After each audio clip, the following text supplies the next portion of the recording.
Well,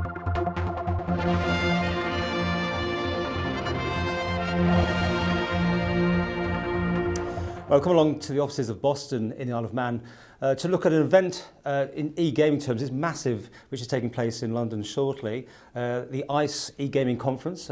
Bruce, from a layman's term and from people watching who don't know much about this, what is it and why is it so important? Well, Paul, the ICE e-gaming conference is the biggest gaming conference of the year for our industry. And now that the Isle of Man's GDP is 8% made up of online gaming, and it's a significant part of our economy, and this is the biggest event of the year. So there will probably be 100 people going from the Isle of Man, I would think. And the government also have a representation there, don't they? Well, the government are leading our mission to the conference, and a number of us are exhibiting as part of the government stand, which is quite a significant event in London. It's interesting, isn't it? There's 8%, you say, now. It's come from nowhere 10 years ago, almost. That's right. And still growing? Still growing, and I think it's 600 some odd jobs here in the Isle of Man, and continuing to grow. And it's a thriving sector. It's highly regulated. The Isle of Man does an exceptional job regulating the industry, and that's well known around the world. That's one of the reasons the Isle of Man is so popular. Because no one can be complacent. Other territories are chasing at us, right? Absolutely, and local European jurisdictions are beginning to regulate, but globally, the Isle of Man still has a very strong reputation for regulatory compliance, as well as IT infrastructure, knowledge of the service providers and professionals on the island who are experienced with e-gaming companies. And we support a number of the biggest publicly traded companies on the London Stock Exchange that are in the e-gaming market. They're based here in the Isle of Man as well.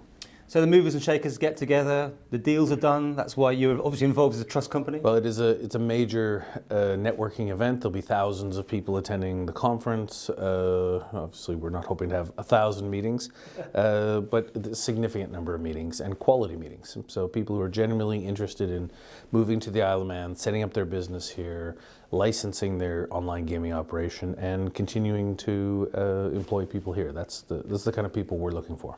And what sort of increase can you foresee still in that market from the 8%? How big can it go? Well, it's still a significant chunk of, I mean, it's a large part of the economy, but I still think it's got good growth in it. And I think as we're starting to expand our views more broadly global, I'm at the e-gaming conference in Macau in March. There's opportunities in Latin America as well. So I think there's still good growth opportunities. The UK Chancellor was muttering about this money that was going offshore, and that's always a bit of a worry these days when you hear that coming out of the Chancellor's mouth.